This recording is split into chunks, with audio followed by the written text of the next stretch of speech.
Okay see here, charitable trust के topic में अपने को ये 14 नोट्स करनी थी ना।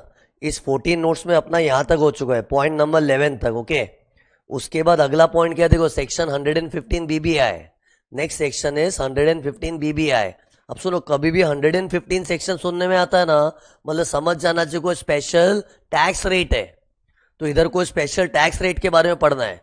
तो सी, स्पेशल टैक्स रेट के पहले बताओ, ट्रस्ट लोग का नॉर्मल टैक्स रेट क्या है? चैरिटेबल ट्रस्ट लोग का स्लैब रेट्स के हिसाब से होता है, लेकिन there are certain incomes of charitable trust, उसके ऊपर टैक्स स्लैब रेट से नहीं आएगा, 30% से टैक्स आने वाला है। सी, ऑलरेडी अनोनिमस डोनेशन का तो 30% था ही, अब और भी कुछ ऐसी इनकम है जिसके ऊपर 30% टैक्स लगेगा, and that is given in section 115 BBI। Okay, सुनाई दे रहा है सब लोग को? तो सी, ये 115 BBI में अपने को क्या पढ़ना है, ऐसी कौन सी इनकम है ट्रस्ट की जिसके ऊपर स्पेशल टैक्स रेट लगेगा। तो सी, इसका एक कीवर्ड से अपने को याद रखना पड़ेगा। इसका एक कीवर्ड है, कीवर्ड ये देखो, इसको ऐसे याद रखो, अड़िया अड़िया। अब अड़िया में ए देखो क्या है, एक एक करके देखना। A for accumulation of income. C, trust लोग पता है अपनी इनकम अक्यूमुलेट करते हैं फॉर फ्यूचर चैरिटेबल वर्क, तो उसके लिए फॉर्म नंबर 10 वगैरह सबमिट करना पड़ता है at least 2 months prior to the due date of filing return, और फिर रिटर्न भी टाइम पे भरना पड़ता है, तो उनकी इनकम एग्जेम्प्ट हो जाती है।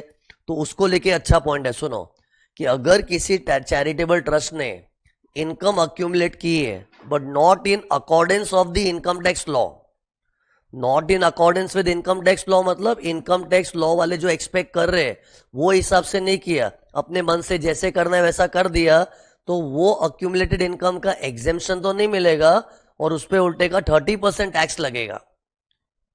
ऐसे बोल के क्लैरिटी नहीं मिलेगी। एक एग्जाम्पल ले रहा हूं, ये देखो, अपना एक कंप्यूटेशन का स्टेटमेंट बनाया था ना मैंने, ये देखना। अपने एग्जाम्पल में इधर क्या हुआ था, मैंने अज्यूम किया था ना 10 रुपए की इनकम को हमने अक्यूमुलेट किया है, ट्रस्ट का कोई फ्यूचर में हॉस्पिटल या स्कूल बनाने का प्लान है। ओके, नाउ सी, ये 10 रुपया गवर्नमेंट एग्जाम तो कर देगी, लेकिन कंडीशन क्या थी, फॉर्म नंबर 10 सबमिट करना पड़ता है at least 2 months prior to the due date of filing return, and फिर जब तक ये वो पैसा हॉस्पिटल स्कूल वगैरह के कामकाज में यूज नहीं हो रहा तब तक you to keep it invested, और रिटर्न भी टाइम पे फाइल करना पड़ता है, ऐसा था ना। तो नाउ ऐसे अज्यूम करो, ट्रस्ट ने ये जो 10 रुपया ना अक्यूमुलेटेड इनकम, इन लोग ने अक्यूमुलेट तो किया है, लेकिन उसके लिए जो फॉर्म 10 भरना चाहिए था नहीं भरा, तो फॉर्म 10 भरना चाहिए था नहीं भरा, फिर भी इन लोग ने अक्यूमुलेटेड इनकम का एग्जेम्पशन लिया है ना, तो ऐसी इनकम के लिए गवर्नमेंट बोलेगी कि तेरे को एग्जेम्पशन तो छोड़ नहीं मिलेगा, अब उस कारण से तेरी इनकम थोड़ी बड़ी हो जाएगी ना।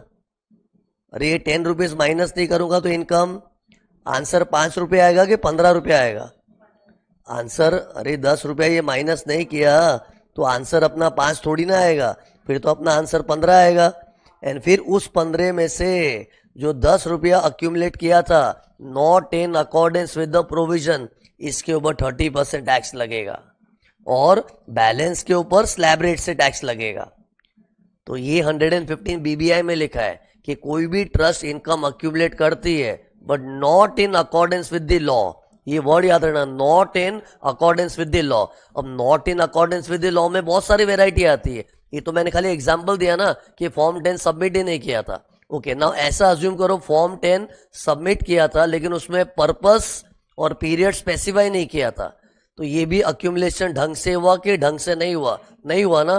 तो कभी भी अक्यूमुलेशन ढंग से नहीं हुआ ना, तो ये माइनस करना तो भूल जा, माइनस तो होगा ही नहीं, और माइनस नहीं होगा उस कारण से अपना आंसर थोड़ा बड़ा आएगा, और वो बढ़े हुए आंसर में जो वो गलत काम वाला अमाउंट था 10 रुपीज का accumulation not in accordance with the law, उसके ऊपर 30% टैक्स आ जाएगा।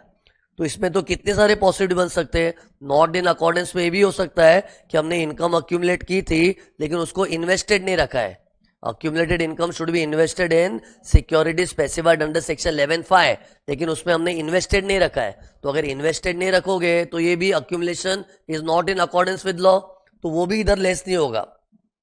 बट सी, इसको केयरफुल रहना, एग्जाम में इसमें सिली मिस्टेक होती है, लोग अपने मन से क्या करते हैं, वो अमाउंट को अलग से ऐड करने आते हैं, ऐड नहीं करना है, वो लेस करने वाली चीज है, वो लेस नहीं होगी मतलब अपने आप आंसर बढ़ के आएगा। अरे मैंने एक दो स्टूडेंट्स को रेगुलर बैच में ट्राई करके देखा, सम दिया था ना, तो लोग क्या करते हैं, ऐसा कुछ होता है ना, तो अपना जो फाइनल आंसर है उसमें अलग से कुछ ऐड करने बैठते हैं। अरे ऐड क्यों करना है, अपने स्टेटमेंट में सब इनकम घुसी हुई है। और ऐसी इनकम जो हमने अक्यूमुलेट की है, जो ढंग से नहीं की, उसको लेस नहीं करेंगे अगर, तो अपने आप आंसर बढ़ा हुआ ही आएगा। तो इन शॉर्ट तुम लोग खाली इतना याद रखना, ऐसा कुछ समय दिया ना तो उसको लेस मत करना, फिर वो अमाउंट याद रखना। जो अमाउंट हमने ढंग से अक्यूमुलेट नहीं किए, वो अमाउंट को अपना फाइनल आंसर थोड़ा बढ़ा हुआ आएगा। जैसे मेरे केस में आंसर 15 रुपीज आएगा ना, तो वो बढ़े हुए आंसर में से वो जो अमाउंट थी ना, अक्यूमुलेटेड नॉट इन अकॉर्डेंस, जो मेरे एग्जाम्पल में 10 है, उसके ऊपर 30% टैक्स मारना। ओके, फिर ये अड़िया का ए हो गया। ए सी मैं तुमको 4 ऐसे पॉइंट बताऊंगा ना जिसमें ट्रस्ट को 30% टैक्स लगेगा। तो अड़िया का ए क्या था, accumulating the income not in accordance with the law. इसमें से अक्यूमुलेशन में एक और पॉइंट है कि अगर तुमने इनकम अक्यूमुलेट की है, वो as per the provisions of the law भी अक्यूमुलेट की है, तो उसमें एक बार तो एग्जेम्पशन मिल जाता है ना। अब ऐसे अज्यूम करो ट्रस्ट ने इनकम अक्यूमुलेट की थी, एकदम ढंग से फॉर्म नंबर 10 सबमिट कर दिया था, at least 2 months prior to the due date, सब बराबर से किया था, तो ऐसे केस में तो एग्जेम्पशन मिलेगा ही। ओके, लेकिन इसमें भी ट्रस्ट क्या गड़बड़ कर सकती है, अपना वादा तोड़ेगी। इन लोग ने क्या वादा किया है कि ये अक्यूमुलेटेड इनकम को फ्यूचर में यूज करेंगे, और कितने टाइम में यूज करेंगे पीरियड स्पेसिफाई करना पड़ता है। तो लेट्स अज्यूम ट्रस्ट ने 5 इयर्स का पीरियड स्पेसिफाई किया था, अब वो 5 इयर्स में इन लोगों ने यूज नहीं किया, अब वो 5th ईयर आ गया, तो 5th ईयर आएगा तो क्या होगा बताओ, ये तो पता ही है। 5th ईयर आया तो क्या होगा, ये अमाउंट जो अभी एग्जेम्प्ट हुई है, अभी तो एग्जेम्प्ट, लेकिन 5th ईयर में वो टैक्सेबल होगी, लेकिन वो 5th ईयर में टैक्सेबल होगी 30% से। 5th ईयर में वो टैक्सेबल होगी 30% से। सो इमेजिन 5th ईयर का जब स्टेटमेंट बनाएंगे ना, तो यही अमाउंट जो अभी माफा गया है वो बाद में टैक्स आ जाएगा। टैक्स आ जाएगा मतलब टैक्सेबल हो जाए कब, ईयर 5 में, और ईयर 5 के स्टेटमेंट में लास्ट में आएगा, मतलब इधर एंड में ऐड करना पड़ेगा। अरे कहीं भी एग्जेम्पशन विड्रॉन वाली चीजों को अपने को स्टेटमेंट में लास्ट में दिखाना चाहिए। नहीं तो सोचो 5th ईयर के स्टेटमेंट में अगर वो ऊपर लिख दूंगा तो 15% का एग्जेम्पशन मिल जाएगा। तो सी ये तो अंडरस्टूड है, लेकिन मैं अभी नई बात क्या बताया कि वो एग्जेम्पशन जब विड्रॉ होगा उस पर जब टैक्स आएगा इट विल बी 30% से। फिर ऐसे तो और भी चीजें, अक्यूमुलेटेड इनकम को हम लोग मिस यूज कर देते हैं। तो कोई ट्रस्ट क्या अक्यूमुलेट तो ढंग से करती है, तो एग्जेम्पशन तो मिल जाता है, लेकिन मिस यूज किया तो जिस ईयर में मिस यूज करते हैं उस ईयर भी एग्जेम्पशन विड्रॉ होता है, और एग्जेम्पशन विड्रॉ मतलब अपने स्टेटमेंट में लास्ट में जाके एड बैक हो जाता है, और उस पर भी 30% टैक्स आता है। फिर एक और पॉइंट था, अक्यूमुलेटेड इनकम को इन्वेस्ट करना पड़ता है, तो इन्वेस्ट करके अपने एग्जेम्पशन तो ले लेते, लेकिन बाद में वो invested amount ceases to remain invested, और सीजेस टू रिमेन इन्वेस्टेड भी गलत है।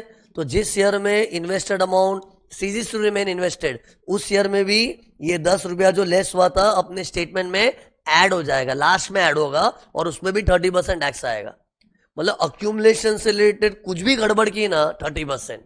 तुम लोग खाली अक्यूमुलेशन वर्ड याद रखो, कभी भी अक्यूमुलेशन मस्ती 30%। बट सी अक्यूमुलेशन मस्ती दो टाइप की होती है, एक तो अक्यूमुलेट ढंग से ही नहीं किया, और एक ढंग से किया था लेकिन बाद में गड़बड़ किया। तो अगर ढंग से ही नहीं किया तो लेस ही नहीं करने मिलेगा, और लेस नहीं करने मिला तो अपना आंसर अपने आप बढ़ा हुआ आएगा, और वो बढ़े हुए आंसर में वो वाले का 30%। तो ये तो एक चीज थी। दूसरा क्या था, ढंग से अक्यूमुलेट किया था लेकिन बाद में गड़बड़ की, और बाद में गड़बड़ की तो अभी तो एग्जाम मिलेगा, लेकिन फ्यूचर में एग्जामेशन विड्रॉ होगा, स्टेटमेंट में लास्ट में ऐड होगा, उस वक्त 30% टैक्स आएगा। तो ये अड़िया का ए था।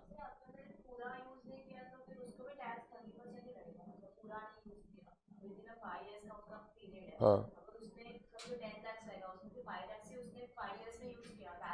सी इधर किसी का डाउट है, सुनो डाउट क्या है, किसी का डाउट है कि सर अगर ये 10 हमने अक्यूमुलेट किया है, ओके, तो ये और ये अक्यूमुलेशन ढंग से किया था तो एग्जामेशन मिल गया, लेकिन 10 रुपये में से ना 4 रुपया प्रॉपरली यूटिलाइज कर दिया with in the prescribe time.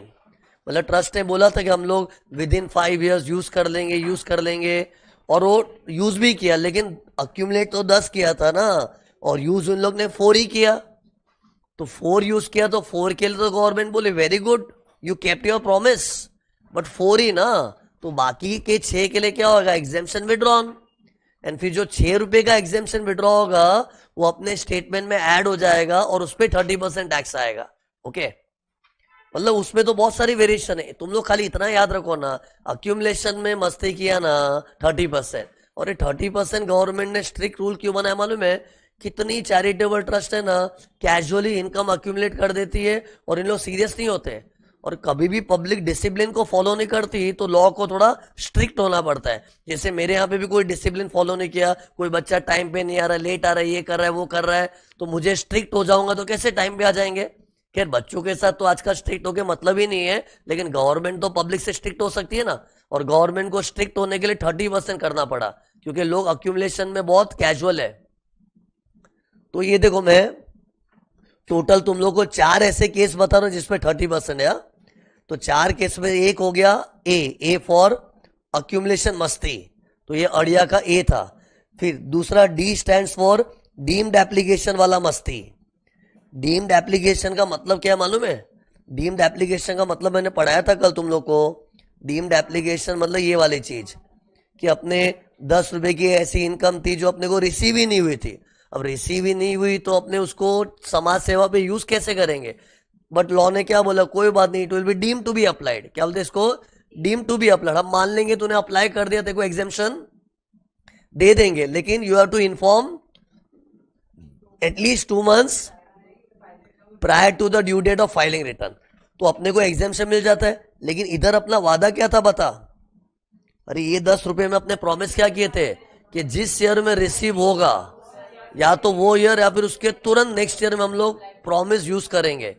लेकिन पता चला वो ईयर ऑफ रिसीट आ गया, उसके बाद वाला ईयर भी आ गया, और ये पैसा यूज ही नहीं किया, तो क्या होगा? अरे तो फिर ये अमाउंट जो अभी माफा गया है वो बाद में टैक्स आ जाएगा।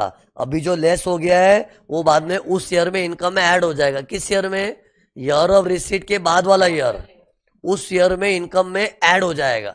और एड बैक कब होगा मालूम है? स्टेटमेंट के एंड में, उस ईयर के कंप्यूटेशन में एंड में ऐड होगा, क्योंकि सी उस ईयर के स्टेटमेंट में टॉप में ऐड करेंगे तो 15% एग्जेम्प्ट हो जाएगा ना, तो उस ईयर के स्टेटमेंट में एंड में ऐड होगा, एंड फिर उस पर भी 30% टैक्स आता है।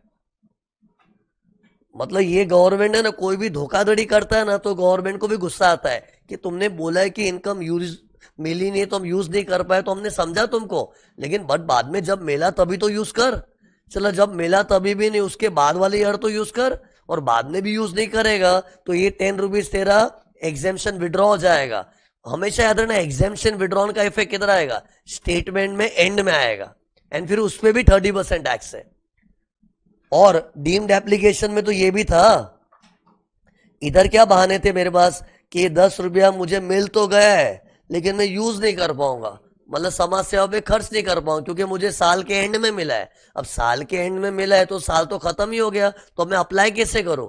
तो ये जेन्यून रीजन था।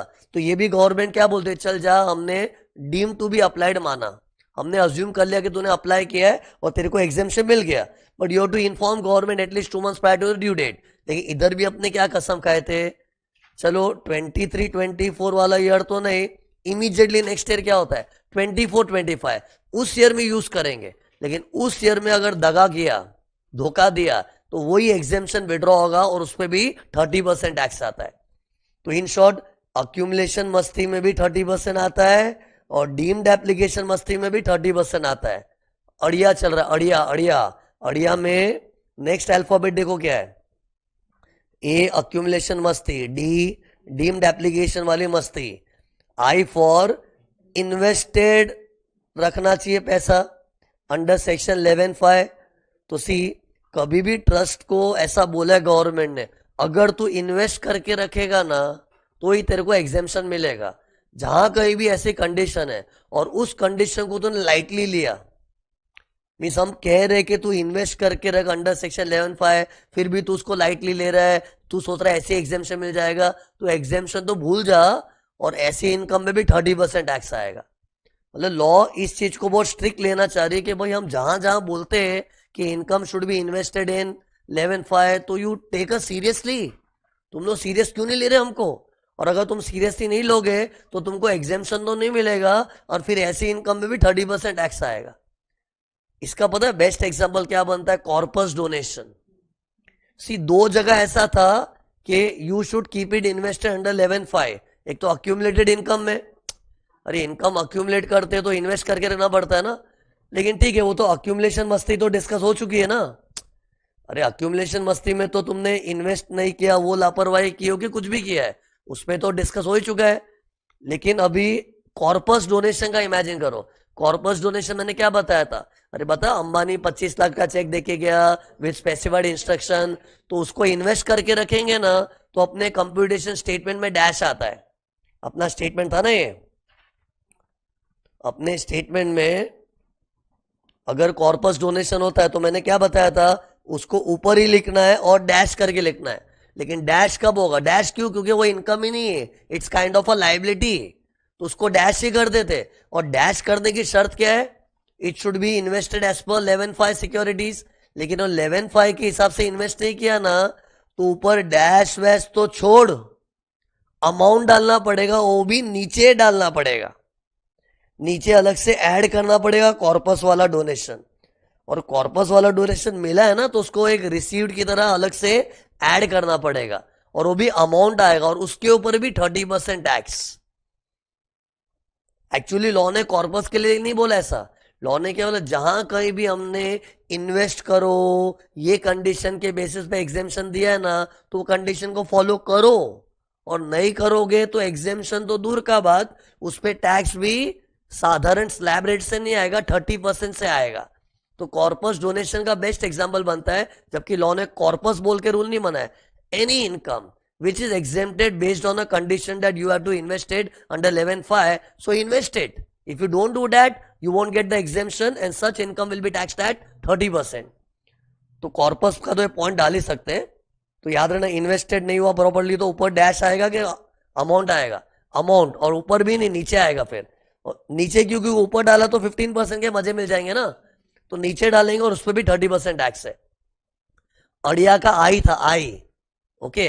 फिर अड़िया में एटीएस, एटीएस कौन था, अगर ट्रस्ट ने अपनी इनकम को ऑथर, ट्रस्टी, सब्सटैंशियल कंट्रीब्यूटर या फिर उसका कोई रिलेटिव या फिर ऐसा कंसर्न जहां एटीएस उसका रिलेटिव सब्सटैंशियल इंटरेस्ट रखता है, इनके बेनिफिट के लिए यूज किया, तो मैंने क्या बताया, उसको अप्लाइड नहीं गिन सकते। जबकि ट्रस्ट ने पैसा यूज किया, ये देखो पैसा जा रहा है, लेकिन किसके लिए जा रहा है, एटीएस के लिए जा रहा है, तो ऐसा वाला जा रहा है, अप्लाइड में तो नहीं आएगा। जैसे मान लो ये 50 रुपए ले लो ना, एक बार ऐसी वाइल्ड एग्जाम्पल ले रहा हूं, ये 50 रुपया पूरा एटीएस के लिए यूज किया था, मेरा जो अप्लाइड था ना 50s, ये मान लो ट्रस्ट ने 50 रुपीज अप्लाई किया था, लेकिन जनरल पब्लिक की एटीएस के लिए, एटीएस के लिए किया, तो क्या होगा, तो एटीएस के लिए किया तो उसको अप्लाइड में तो नहीं ले सकते ना, लेस नहीं करने मिलेगा, और लेस नहीं करने दिया मतलब अपना आंसर थोड़ा बड़ा आएगा। अरे जो मेरा आंसर 5 आ रहा था उसकी जगह 55 आएगा, और उस 55 में वो जो लफड़े वाली अमाउंट है ना 50, which was used for the benefit of ATS, इसके ऊपर 30% टैक्स आएगा, और बैलेंस पे 5 रुपए पे स्लैब रेट से टैक्स आएगा। तो सी कभी भी ऐसा बोलो ना, income is used for the benefit of author, trustee, substantial contributor, relative और सब्सटैंशियल इंटरेस्ट कंसर्न, तो उसको लेस तो करना मत, और लेस नहीं करोगे ना, लेकिन वो अमाउंट याद रखना, लेस नहीं किया लेकिन अमाउंट याद रखना, क्योंकि उतने से अपना आंसर थोड़ा बढ़ा हुआ आएगा, और वो बढ़े हुए आंसर में वो वाला कंपोनेंट अलग कर देना। सी ये चीजों का ऐसे नहीं है, कितने लोग क्या करते हैं, ऑथर ट्रस्टी के लिए यूज किया ना तो उसको अलग से ऐड करने आते हैं। अरे ऑथर ट्रस्टी के लिए हमने इनकम यूज की है, और इनकम तो ऐड ही भी पड़ी है ना ऊपर।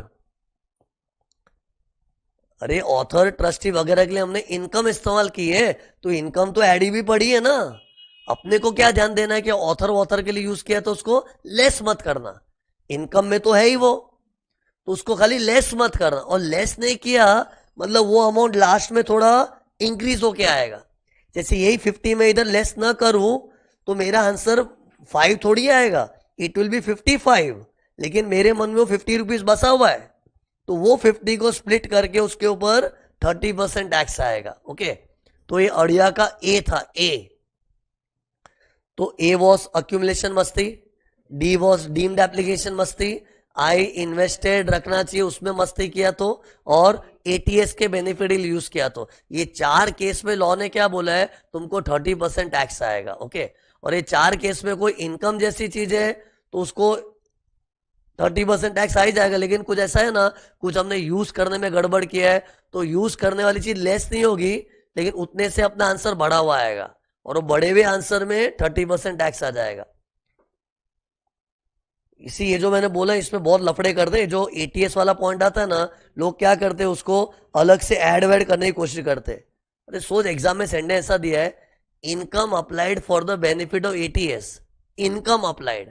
तो इनकम अप्लाई किए तो इनकम तो है ही ना, ऊपर इनकम तो डाली है, खाली वो अप्लाई किया एटीएस के लिए तो लेस मत करना बस।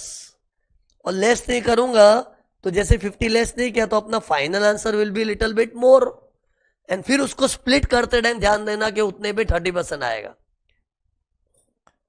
तुम लोग पता है ट्रस्ट की जो फाइनल इनकम होती है ना, इसको 3 पार्ट में स्प्लिट करना पड़ता है। अनोनिमस डोनेशन वाला कंपोनेंट, अड़िया वाला कंपोनेंट और बैलेंस कंपोनेंट। फिर क्या होगा बताओ, अनोनिमस डोनेशन का जो कंपोनेंट है उस पे 30%, अड़िया कंपोनेंट 30%, बैलेंस पे स्लैब रेट से आएगा टैक्स। तो ये अपना 115 क्या खत्म हुआ, 115 बीबीआई, 115 बीबीआई अड़िया था, अड़िया। ओके, अब सुनो अड़िया में ए क्या था, नहीं अड़िया का लास्ट वाला है, sorry, income applied for the benefit of ATS. तो सुनो ये पॉइंट में रिपीट करो क्योंकि उसको लेके देखो अच्छा नया पॉइंट आएगा इधर ही, देखो मेरा अगला पॉइंट खत्म हो जाएगा। तो सी अभी मैंने क्या बताया था, ये वाला एग्जाम्पल है वापस, ये 50 रुपीज का अमाउंट था। मान लो उन लोग ने पब्लिक के लिए यूज नहीं किया था, पब्लिक के बदले इन लोगों ने एटीएस लोग के लिए यूज किया, ऑथर ट्रस्टी वगैरह लोग के लिए। तो क्या होगा, बोलो ना, बताया था क्या होगा, लेस नहीं होगा ना। तो लेस नहीं हुआ, चलो लेस नहीं हुआ तो अपना आंसर, फाइनल आंसर क्या आया, फिर आंसर 5 थोड़ी आएगा, 50 माइनस ही नहीं किया ना, तो अपना आंसर विल बी 55। फिर मैंने क्या, 55 में 50 रुपीज के ऊपर 30% टैक्स आएगा। अब ये 50 के ऊपर 30% टैक्स तो आएगा, प्लस उसके लिए पेनल्टी भी है। वो 50 रुपीज जो तूने ऑथर ट्रस्टी सब्सटेंशियल कॉन्ट्रीब्यूटर लोग के लिए इस्तेमाल किया ना, उतने ही रुपए की तुम्हें पेनल्टी भरनी पड़ेगी।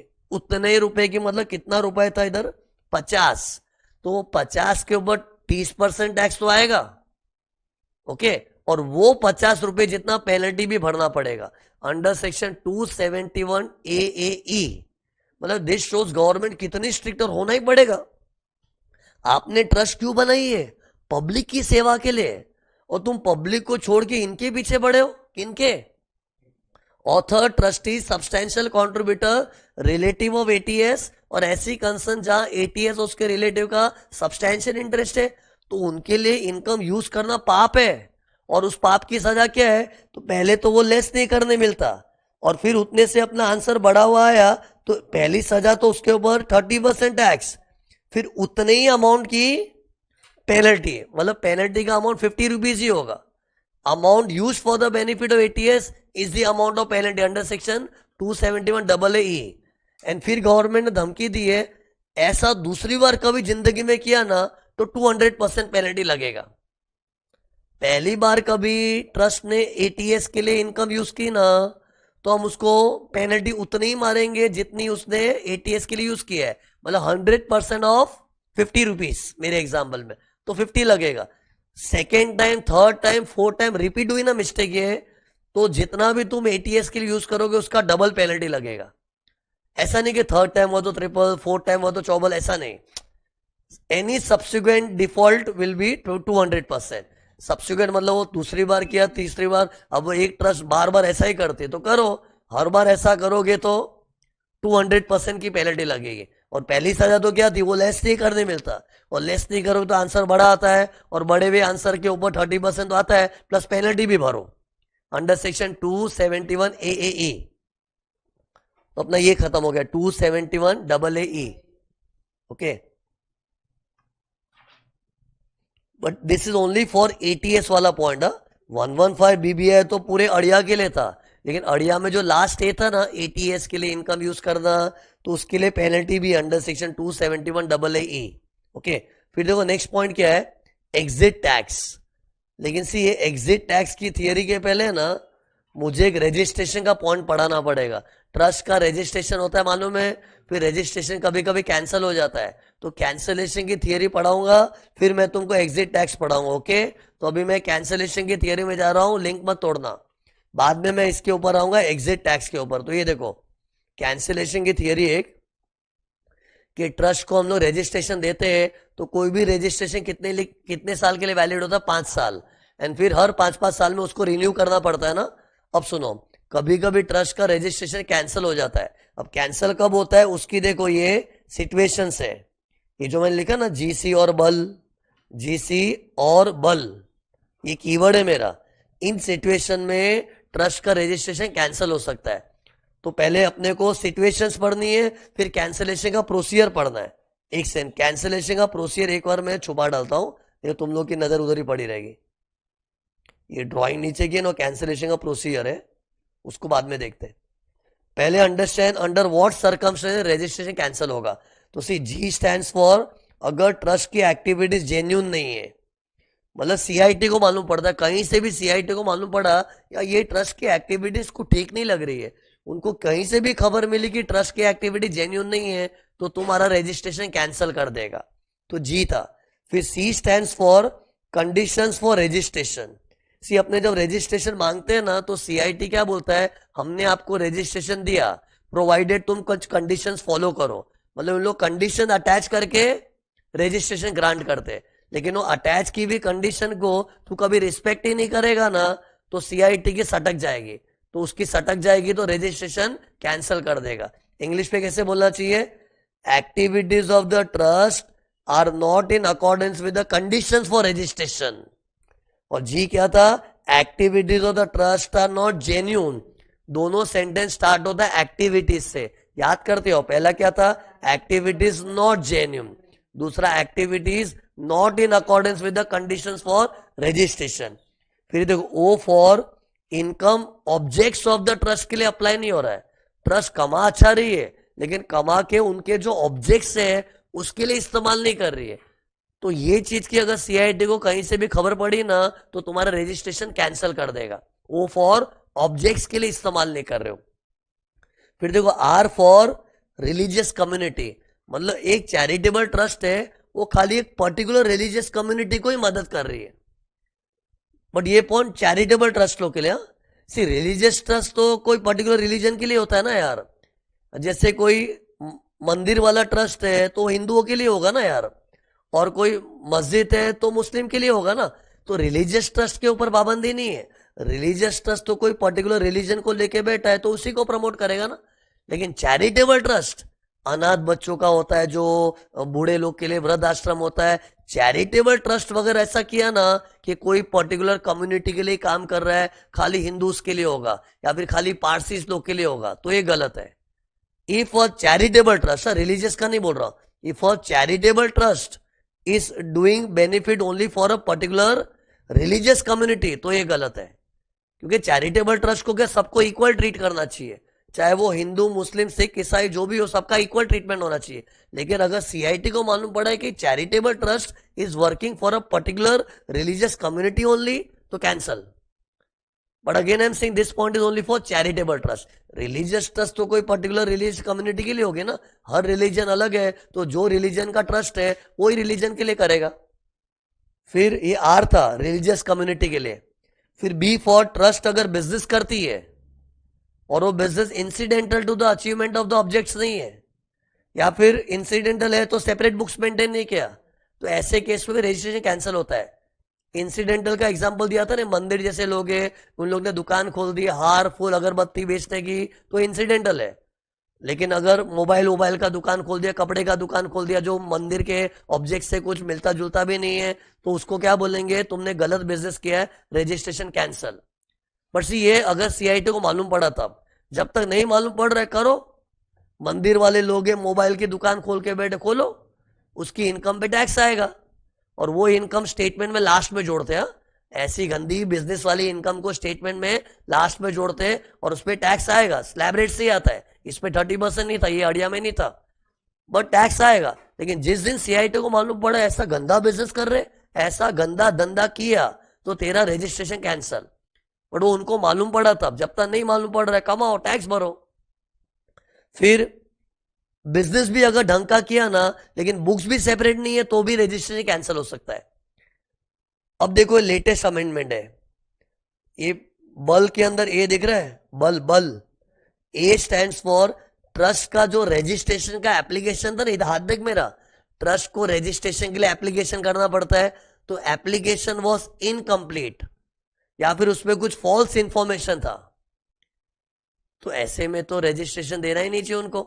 अरे आज कोई ट्रस्ट एप्लीकेशन कर रही है और एप्लीकेशन में कुछ फॉल्स इंफॉर्मेशन डाला है या फिर इनकम्प्लीट इंफॉर्मेशन था, तो रजिस्ट्रेशन मिलना ही नहीं चाहिए। लेकिन कई बार क्या होता है, सीआईटी भी इंसान है, उसने गलती से रजिस्ट्रेशन दे दिया जबकि एप्लीकेशन के अंदर फॉल्स इंफॉर्मेशन था, लेकिन वो फॉल्स इंफॉर्मेशन का सीआईटी को उस वक्त पता नहीं चला, तो उसने बेचारे ने रजिस्ट्रेशन दे दिया। लेकिन बाद में सीआईटी को मालूम पड़ा, भाई ये एप्लीकेशन के अंदर इंफॉर्मेशन तो गलत दी थी ट्रस्ट ने, हमने इसको रजिस्टर क्यों किया, कैंसल।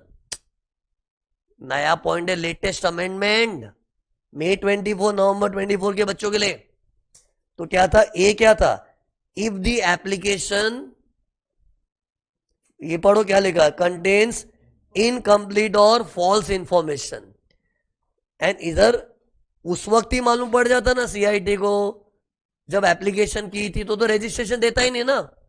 लेकिन ये कैसा सिचुएशन है जब सीआईटी को उस वक्त पता नहीं था कि कोई इंफॉर्मेशन फॉल्स प्रोवाइड किए जो भी है, तो उसने इनोसेंटली रजिस्ट्रेशन दे दिया, सब्सिक्वेंटली मालूम पड़ा कि वो ये तो गड़बड़ वाला एप्लीकेशन था, तो हमने रजिस्ट्रेशन क्यों दिया, तो इन लोग कैंसिल करने का राइट रखते हैं। अरे ऐसा पॉइंट नहीं हो तो ट्रस्ट तो चढ़ बैठेगी, आपने रजिस्ट्रेशन दिया अब कैंसिल नहीं कर सकते, अरे दिया लेकिन हम लोग से भूल हो गई क्योंकि तेरा इंफॉर्मेशन इनकम्प्लीट था, फॉल्स था, हमको उस वक्त नहीं मालूम पड़ा, लेकिन अभी तो मालूम पड़ गया ना। अब मालूम पड़ने के बाद तेरा रजिस्ट्रेशन को क्यों अलाइव रखे, उसको क्यों अलाइव रखे, उसको तो कैंसिल कर देंगे। फिर एल देखो क्या है, non compliance with other law, means अगर कोई चैरिटेबल ट्रस्ट दूसरे लॉस को कंप्लाई नहीं कर रही है, तो वो चीज की भी सीआईटी को खबर पड़ी तो कैंसिलेशन हो सकता है। अब है ना, कैंसिलेशन का प्रोसीजर देखो क्या है, इधर देखो सीन देखो, सबसे पहले सीआईटी को कहीं से खबर मिली होगी, जीसी और बल की, और जैसे ही उसको खबर मिली ट्रस्ट को नोटिस भेजेंगे, नोटिस भेज के क्या लिखेंगे, हमें तुम्हारा जीसी और बल वाला इंफॉर्मेशन मिला है, हम तो कैंसिलेशन करने के लिए फुल मूड में आ चुके हैं, तुम लोग को कुछ बोलना है तो बोल लो। फिर ऐसा एक चिट्ठी देके उनको ऑफिस बुलाते, और ऑफिस आएंगे तो उनको बोलते हैं इंफॉर्मेशन डॉक्यूमेंट सब लेके आना जिससे तुम अपने आप को सच्चा प्रूव कर सको। फिर ऐसे बातचीत वगैरह होगी, एंड फिर बातचीत में अगर ट्रस्ट अगर ढंग से अपना केस पेश नहीं कर पाए ना, तो उनका रजिस्ट्रेशन कैंसिल। और कितने टाइम में कैंसिल होगा, within 6 months from the end of the quarter in which notice was given to the trust. कौन सी नोटिस, कि हम तुम्हारा रजिस्ट्रेशन कैंसिल करने का प्लान कर रहे हैं, ऐसा इन्फॉर्म करना पड़ता है ना, डायरेक्ट थोड़ी कैंसिल कर सकते। तो कैंसिल करने के लिए पहले नोटिस भेजते, तो नोटिस जब भी भेजी ना, वो डेट से 6 महीना नहीं गिनना है, वो मंथ से भी नहीं, वो क्वार्टर से। जैसे मान लो नोटिस भेजी थी 6 अक्टूबर को, तो 6 अक्टूबर कौन सा क्वार्टर आता है, फर्स्ट क्वार्टर था, अप्रैल में जून, फिर जुलाई अगस्त सितंबर, अक्टूबर नवंबर दिसंबर आ गया। तो मेरे एग्जाम्पल में नोटिस 6 अक्टूबर को भेजी ना, तो 6 अक्टूबर ये कौन सा क्वार्टर है, अक्टूबर नवंबर दिसंबर, तो उसको एंड करो दिसंबर, उसके बाद 6 महीना, 6 months from the end of the quarter in which notice was issued. तो अगर मैं अज्यूम करो 6 अक्टूबर को, अरे क्वार्टर्स फिक्स्ड होते हैं, इनकम टैक्स में अप्रैल टू मार्च ही होता है ना, तो क्वार्टर्स मतलब अप्रैल में जून, जुलाई अगस्त सितंबर, अक्टूबर नवंबर दिसंबर, जैन फेब मार्च। फिर देखो कौन से क्वार्टर में नोटिस गया था, उस क्वार्टर के एंड से विद इन 6 months कैंसिलेशन होगा। ओके, तो ये देखो सीन देख लो, पहले सीआईटी को कहीं से खबर पड़ी है, कहां से खबर पड़ी मालूम है, आइदर ऑन इज ओन, या फिर एओ खबरी है, एओ है ना, एओ ने चापलूसी की है, एओ ने खबर दी है कि ये ट्रस्ट लफड़े वाली है, या फिर रिस्क मैनेजमेंट स्ट्रेटेजी से, रिस्क मैनेजमेंट स्ट्रेटेजी मतलब ऑटोमेटेड टेक्निक से मालूम पड़ गया, वो बता सीबीडीटी का रिस्क मैनेजमेंट स्ट्रेटेजी है। पर जो भी ऐसी, ये रेलेवेंट नहीं है, कहीं से भी मालूम पड़ा ना सीआईटी को, सबसे पहले तो चिट्ठी भेजेगा नोटिस, और ट्रस्ट को बोलेगा तू आ हमारे पास इंफॉर्मेशन डॉक्यूमेंट लेके आ, एंड फिर पूरी कार्रवाई होने के बाद जब सीआईटी पूरी तरह से संतुष्ट हो गया ना कि इन लोग ने पक्का जीसी और बल किया है, जीसी और बल, तो registration cancel with in 6 months. लेकिन अगर इस मीटिंग में ट्रस्ट अपने आप को इनोसेंट प्रूव कर दी तो रजिस्ट्रेशन कैंसिल नहीं होगा। ओके, इस जीसी और बल को क्या बोलते हैं? Specified violations. एग्जाम में ना इन लोग मेरा कीवर्ड थोड़ी देंगे जीसी और बल, क्या लिखेंगे? Specified violations. तो एग्जाम में स्पेसिफाइड वायलेशन वर्ड दिखा ना, मतलब जीसी और बल की बात करें। ओके, फिर ये देखो, ये कैंसिलेशन की थ्योरी अब है ना, मुझे ये पढ़ाना है एग्जिट टैक्स। एग्जिट टैक्स का सेक्शन क्या? 115 टीडी। कभी भी 115 आता है ना, मतलब कोई ना कोई स्पेशल टैक्स रेट है। अब सुनो, इधर स्पेशल टैक्स रेट क्या बताता हूं, पहले एग्जिट टैक्स होता क्या बताना पड़ेगा। ये देखो, एग्जिट टैक्स का मतलब ये देखो, एक ट्रस्ट है, एक से ना उसके पहले है ना, एक से रुक जाए, एग्जिट टैक्स के पहले मैं तुमको एक फॉर्मेट बता देता हूं। ये फॉर्मेट था ना, ये फॉर्मेट अच्छा बना है, मतलब इसमें सब कवर हो गया, एक फॉर्मेट में सब कुछ कवर कर दिया मैंने। एग्जिट टैक्स करवा था, एक से रुको, पहले देखो फॉर्मेट में देखना, अगर ट्रस्ट का क्वेश्चन आया एग्जाम में, compute the income of a charitable trust, तो इस स्टेटमेंट में क्या क्या आना चाहिए उसका पूरा डिटेल्ड फॉर्मेट है। तो सी, ऐसे मैंने शॉर्ट में तो फॉर्मेट ऐसा दिया ही था ना, बताना ऐसा, इसी का एकदम डिटेल्ड वर्जन है। तो सी, अपने शॉर्ट में जो फॉर्मेट दिया था उसमें क्या लिखा था? पहले 100 रुपया टोटल इनकम। अब टोटल इनकम में क्या क्या लेना है? सब लेना है, लेकिन उसको मैंने डिटेल में दिया। ये देखो, ट्रस्ट की टोटल इनकम में ये सारी चीजें आ सकती है। देखो, ये देखो टोटल इनकम ही लिखा है। जो पहले पढ़ाते टाइम ऐसे में 100 रुपया माना था ना, अब उसमें क्या क्या आएगा? तो सी, 1 बाय 1 क्वेश्चन में कभी देते income from property held under trust, डाल दो अमाउंट। अरे ऐसे कुछ भी इनकम दी डाल देना। फिर इनकम फ्रॉम इंसिडेंटल बिजनेस होगा तो वो भी डाल दो, लेकिन इंसिडेंटल बिजनेस ऊपर डालना है। और अगर इंसिडेंटल के बदले कोई फालतू धंधा हुआ तो फिर ऊपर नहीं, फिर नीचे डालेंगे।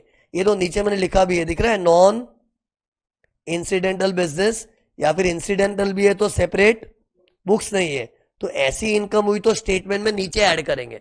नीचे मतलब एकदम फाइनल आंसर आ गया ना, फिर अलग से ऐड करो, क्योंकि वो ऊपर डाल दिया तो 15% एग्जेम्प्ट हो जाएगा।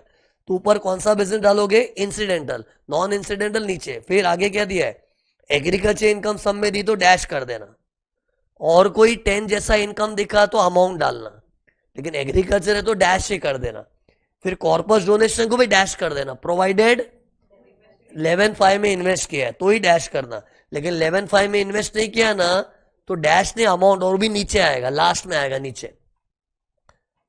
एंड फिर नॉर्मल डोनेशन दिया है तो उसकी अमाउंट लिख दो। ये देखो अमाउंट डाली है नॉर्मल डोनेशन की। और अनोनिमस है तो क्या करना है? ये देख, रिलीजियस ट्रस्ट का है कि चैरिटेबल हो चेक करना।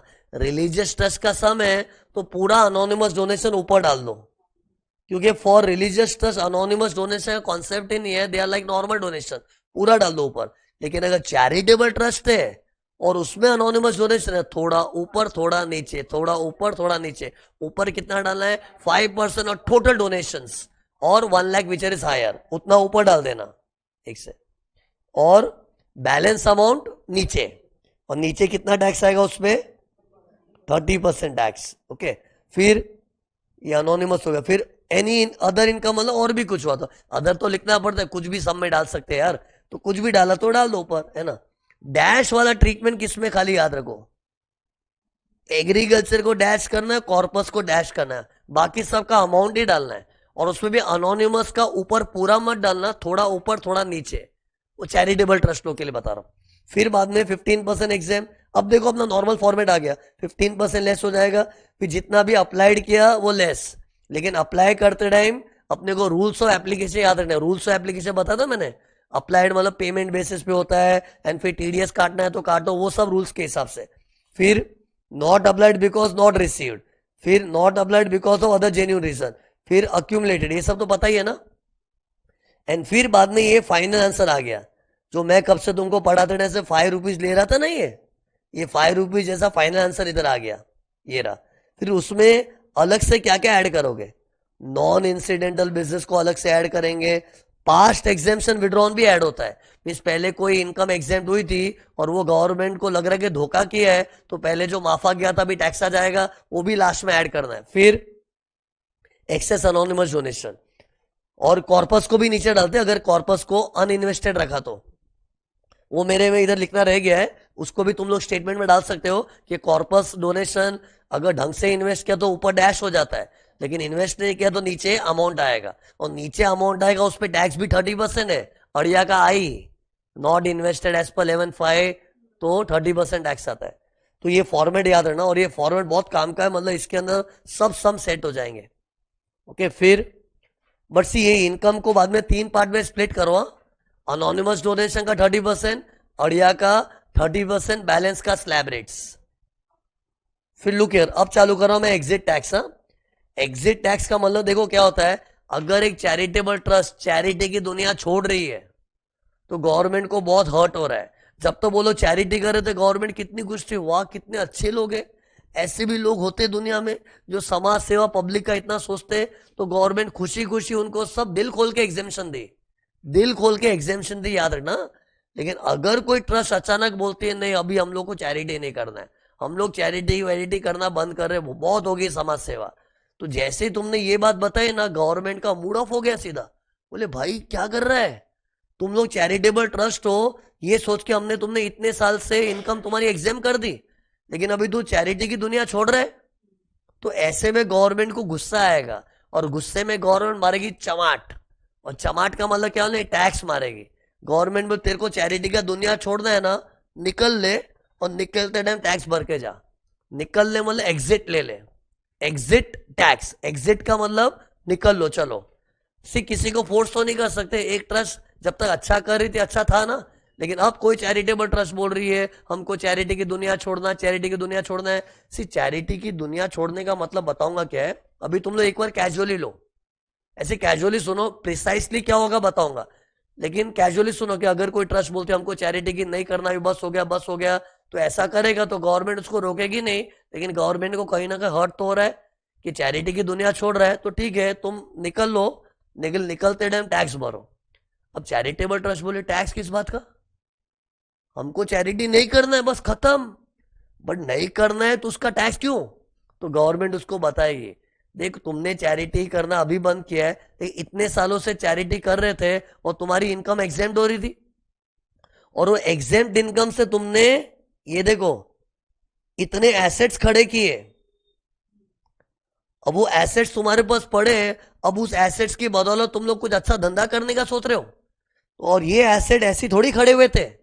अरे मतलब गवर्नमेंट ट्रस्ट को बैलेंस शीट दिखा के बोलेगी ट्रस्ट क्या झगड़ रही है किस बात का टैक्स, हमको चैरिटी नहीं करना खत्म, तो गवर्नमेंट उसको बोला इधर आ तेरा बैलेंस शीट दिखा, तो ट्रस्ट ने बताया बैलेंस शीट, और उसको बोला ये देख तेरी बैलेंस शीट में 400 करोड़ के एसेट्स है, तो ट्रस्ट ने बोला हाँ है, कैसे है, एसेट्स आसमान से आए थे, खरीदे थे ना, हाँ खरीदे थे, कैसे खरीदे थे, पैसों से, पैसे मतलब इनकम, और तेरी इनकम हमने माफ की थी, भूल मत एहसान, हमारी माफ की हुई इनकम से तूने एसेट खरीदा है, तो वो एसेट का तेरे को पर्टिकुलर परसेंटेज टैक्स चुकाना है।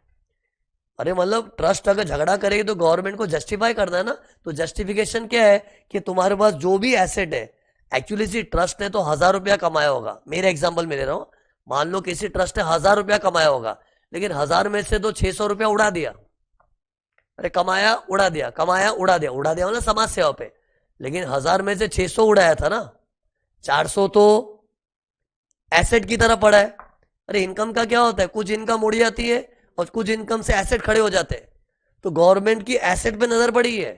ऐसे तो ट्रस्ट ने इतने सालों में 1000 करोड़ कमा लिया होगा, लेकिन 1000 करोड़ में से जो 600 खर्च हो गया, ठीक है खर्च हो गया, कमाया खर्च हो गया, बात खत्म, लेकिन उन 1000 करोड़ में से तेरे 400 करोड़ अभी तक पड़े, इसको बोलते हैं अक्रीटेड इनकम, इंग्लिश आता है अक्रीटेड इनकम, अक्रीटेड मतलब इकट्ठी की हुई, 1000 की इनकम में से 600 उड़ा दिया, मतलब वो अक्रीटेड नहीं हुआ, जमा नहीं हुआ, वो तो यूज हो गया, तो ठीक है उसके लिए हम कुछ बोल भी नहीं रहे, क्योंकि तुमने यूज भी कोई अच्छे समाज सेवा के लिए किया था ना, तो उसकी हमको कुछ प्रॉब्लम नहीं है।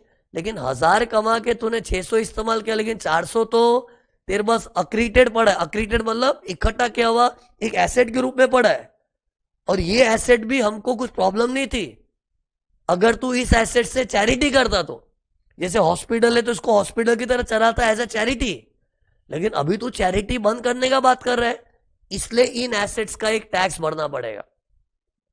इन शॉर्ट लॉजिक क्या है, गवर्नमेंट एसेट पे क्यों अटैक मार रही है? एसेट ही अपना अक्रीटेड, अक्रीटेड का मतलब क्या, इकट्ठा किया हुआ इनकम। और मेरे एग्जाम्पल में 6000 में से 600 को क्या बोलेंगे, इकट्ठा किया है कि उड़ा दिया? उड़ा दिया, और वो सही काम के लिए उड़ाया था और हमने माफ भी किया था, उसका हमको खटक नहीं रहा है। लेकिन 400 रुपया जो इकट्ठा किया है वो ऐसी इनकम थी जो तेरे को माफ कर दी थी, ये सोच के कि चलो इस एसेट से जीवन भर चैरिटी होने वाली है। लेकिन अभी चैरिटी बंद करेगा तो ये 400 करोड़ का पर्टिकुलर परसेंटेज टैक्स भरो। और पता है कितना टैक्स भरना पड़ता है? ये देखो 34.94% टैक्स भरना पड़ता है। ये 34.94 को इन लोग क्या बोलते हैं, एमएमआरटी बोलते हैं, maximum marginal rate of tax. Actually MMRT तो है ना 42.74% होता है, लेकिन इधर है ना एमएमआरटी पता है कैसे निकाला? देखो 30% का टैक्स है, उसमें 12% सरचार्ज पकड़ा है, plus 4% health and education cess. Normally MMRT में हम लोग हाईएस्ट सरचार्ज पकड़ते 37 वाला, लेकिन इधर 37, इधर 12 पकड़ते। क्यों मालूम है? क्योंकि सी लॉजिक देखो क्या है, कोई इनकम को टैक्स मारने के लिए एमएमआरटी होता है, इनकम को तो 37% लेके करते हैं। लेकिन ये इनकम का है कि इनकम का नहीं है, ये एसेट पे लगा है। सी कोई भी tax over and above income का टैक्स, उसको गवर्नमेंट बोलती है एडिशनल टैक्स। क्या बोला? कोई भी tax over and above income का टैक्स, उसको वो लोग बोलते हैं एडिशनल टैक्स। और हमेशा एडिशनल टैक्स में 12% सरचार्ज ही पकड़ते हैं। सी कोई इनकम का टैक्स होता ना, जैसे बिजनेस ट्रस्ट को याद करो, बिजनेस ट्रस्ट ने कुछ इनकम कमाई थी और कोई इनकम को टैक्स आने का एमएमआरटी होती है इनकम को, तो अपने 42.74 लेते हैं। लेकिन ये कोई इनकम को टैक्स आना है कि इसको एडिशनल टैक्स बोलते हैं, एडिशनल। सी इनकम तो अभी ट्रस्ट की जो होगी उस पर नॉर्मल टैक्स आएगा, ये एडिशनल टैक्स बोलते हैं, इसलिए इस पे गवर्नमेंट ने 37 नहीं लिया है, 12% लिया हुआ है। एनीवेज जस्ट रिमेंबर, खाली इधर एमएमआरटी थोड़ा अलग है, बाकी पूरे इनकम टैक्स लॉ में एमएमआरटी मतलब 42.74% है। ओके, अब सुनो, ये 400 करोड़ के ऊपर निकाला, लेकिन 400 करोड़ है ना, सुनो अभी इस पे सम क्या आता है। ये 400 करोड़ ऐसे रेडीमेड फिगर नहीं देगा, इतना बड़ा बैलेंस शीट बना के देंगे, उसको वैल्यूएशन करके अपने को 400 करोड़ डिराइव करना पड़ेगा। और वो कैसे करते हैं देखो, एक स्क्रीन में सब आ जाएगा, पे अटेंशन हियर। यहां मैंने ये सब क्या लिखा है मैं तुमको बाद में बताऊंगा। सी अभी मैंने ये नहीं बताया ऐसा कब मानते कि चैरिटी की दुनिया उन्होंने छोड़ दी है। अभी मैं कैजुअली बोल रहा हूँ ना, एक ट्रस्ट बोले हमको चैरिटी नहीं करना, हमको चैरिटी बंद करना है। लेकिन चैरिटी बंद करना, चैरिटी की दुनिया छोड़ना, एग्जिट का मतलब क्या है, वो भी एक डेफिनेशन है। ये देखो इधर कुछ लिखा है मैंने, लेकिन वो डेफिनेशन है मैं बाद में घुसता हूं। पहले मैं 400 करोड़ की कैलकुलेशन सिखा दूं, फिर ऑलमोस्ट खत्म हो जाएगा अपना। ओके, तो सी ये 400 करोड़ के लिए क्वेश्चन में क्या देंगे, बैलेंस शीट देंगे। बैकियर एक सेकंड को पहले ही बता ही देता हूं, नहीं तो खाली गड़बड़ हो जाएगी। देखो मैं 400 करोड़ का वैल्यूएशन बता था कैसे करना है। पहले ना ऐसा कब मानते कि ट्रस्ट ने चैरिटी की दुनिया छोड़ दी, तो सी उसमें 3 सिचुएशन है, C M D. C for एक ट्रस्ट कन्वर्ट हो गई नॉन चैरिटेबल में। Converting yourself into non charitable मतलब तुमने एग्जिट ले लिया। तो फर्स्ट क्या होता है, कन्वर्जन। हाँ, कन्वर्जन का डिटेल डेफिनेशन थोड़ा और है, वो बाद में बताऊंगा लास्ट में। ये 400 करोड़ का थियरी हो जाएगा ना बाद में, अभी तुम लोग इसको याद रखो। कन्वर्जन, कन्वर्जन मतलब एक चैरिटेबल ट्रस्ट थी, अपने आप को नॉन चैरिटेबल में कन्वर्ट कर दी। फिर मर्जर, मर्जर मतलब एक चैरिटेबल ट्रस्ट कोई प्रॉफिट मेकिंग एंटिटी में मर्ज हो गई। चैरिटेबल ट्रस्ट तो एनपीओ होते हैं, नॉन प्रॉफिट, लेकिन वो किसी प्रॉफिट मेकिंग या फिर कोई नॉन चैरिटेबल संस्था में मर्ज हो गई। तो मर्ज होना भी क्या होता है, एग्जिट होना। फिर डिसोल्यूशन मतलब एक ट्रस्ट डिसॉल्व हो गई। डिसॉल्व हो गई मतलब चैरिटी बंद हो गया ना। अरे 3 केस में होते हैं कि चैरिटी ने चैरिटी की दुनिया छोड़ दी है।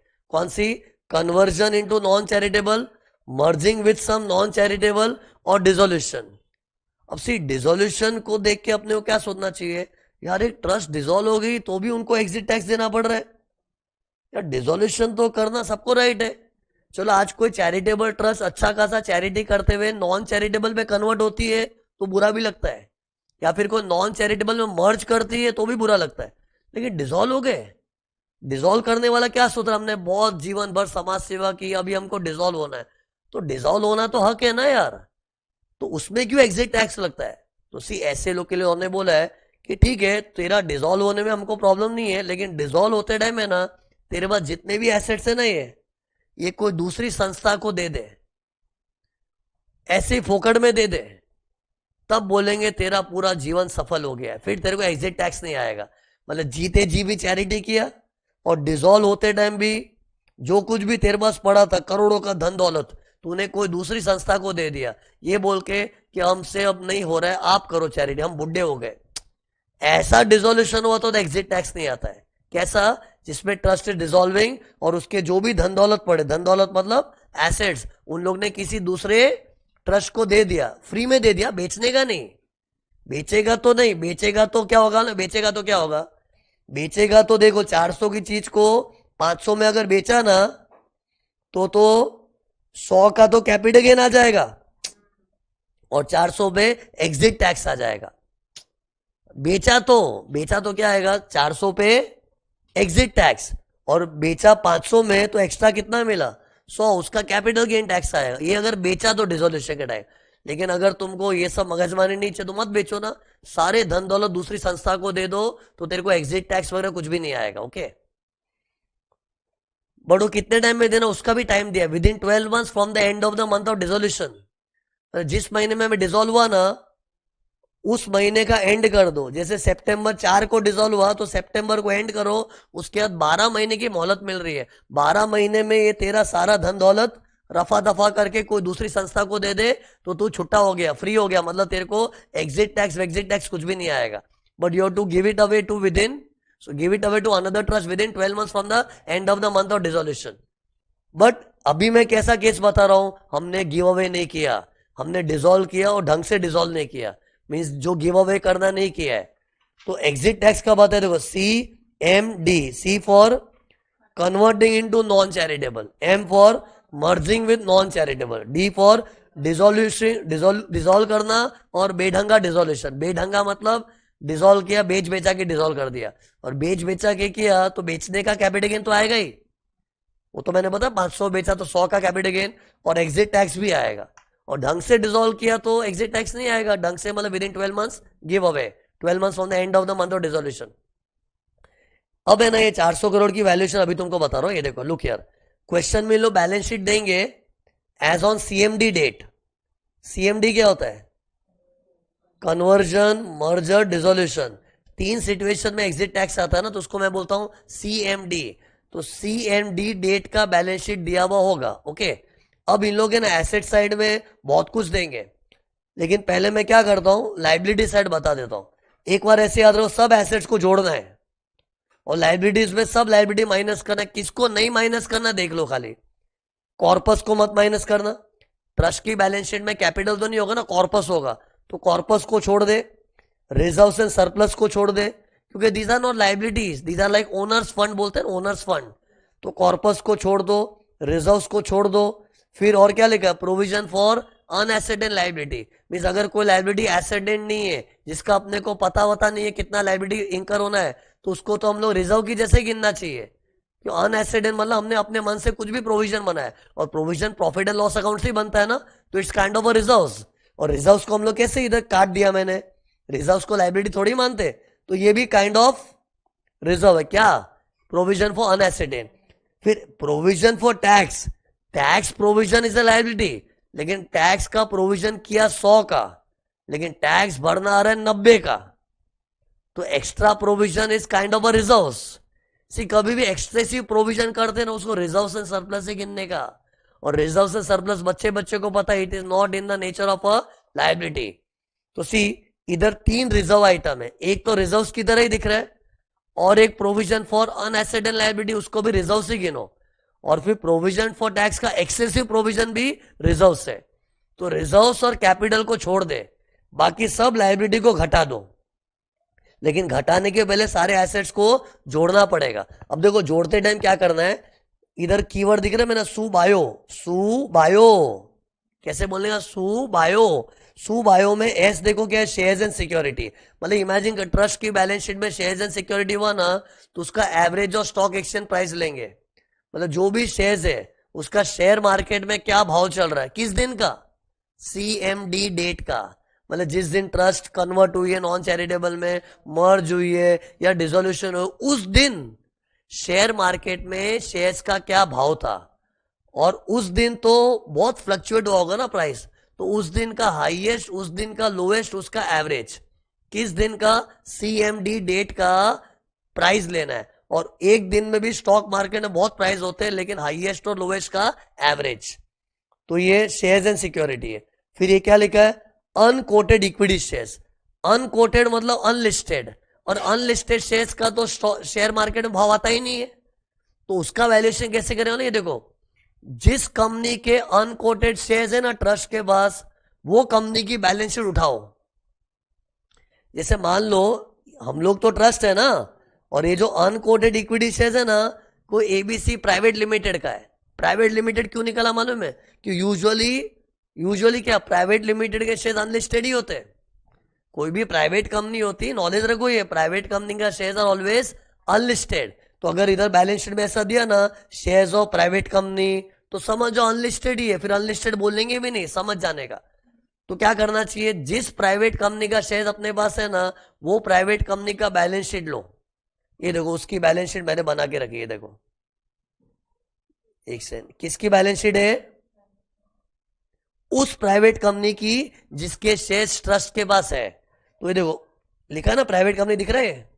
अब उन लोग की बैलेंस शीट से अपने को वैल्यूएशन करना पड़ेगा, और उनकी बैलेंस शीट से जो भी वैल्यूएशन आया ना, उसमें अपना कितना परसेंटेज है।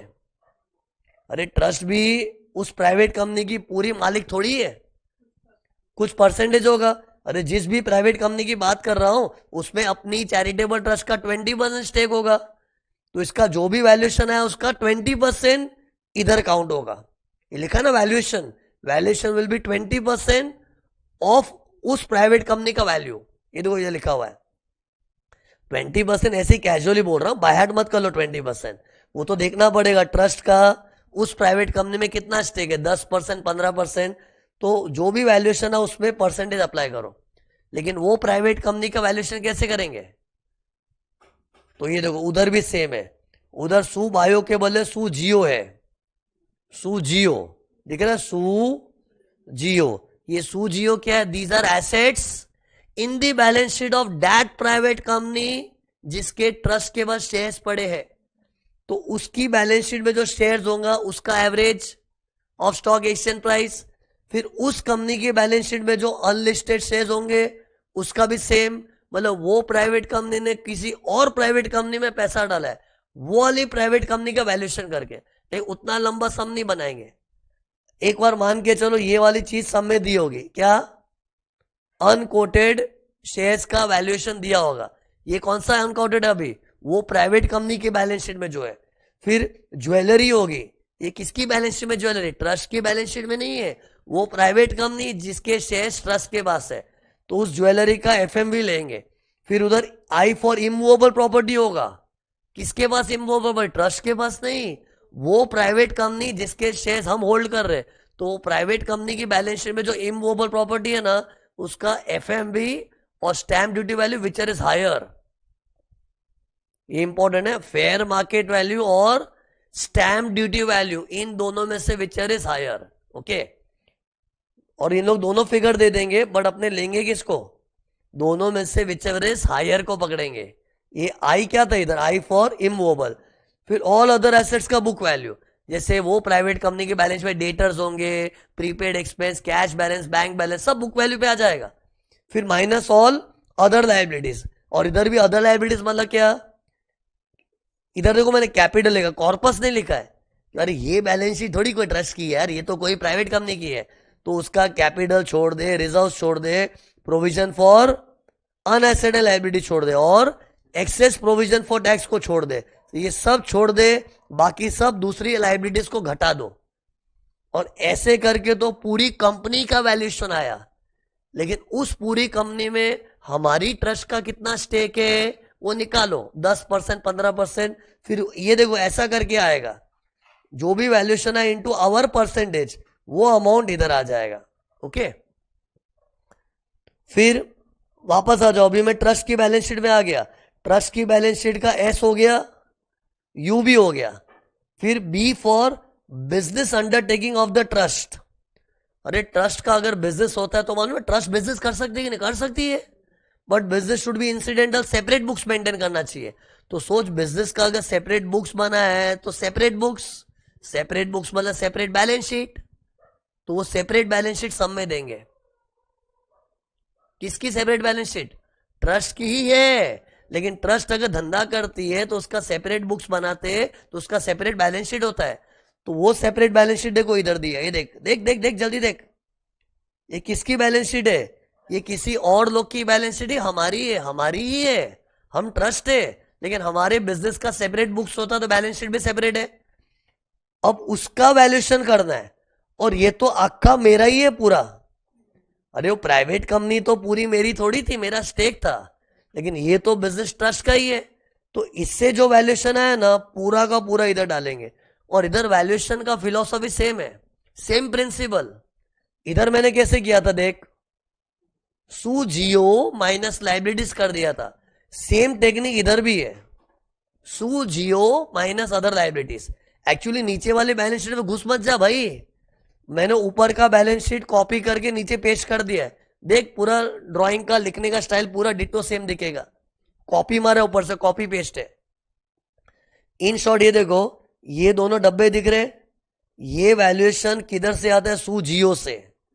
लेकिन अनकोटेड इक्विटी शेयर हुआ तो प्राइवेट कंपनी का सू जियो का सडन परसेंटेज, और हमारा ही बिजनेस है, हमारा ट्रस्ट का ही बिजनेस है, तो अपनी सेपरेट बैलेंस शीट का फुल सू जियो।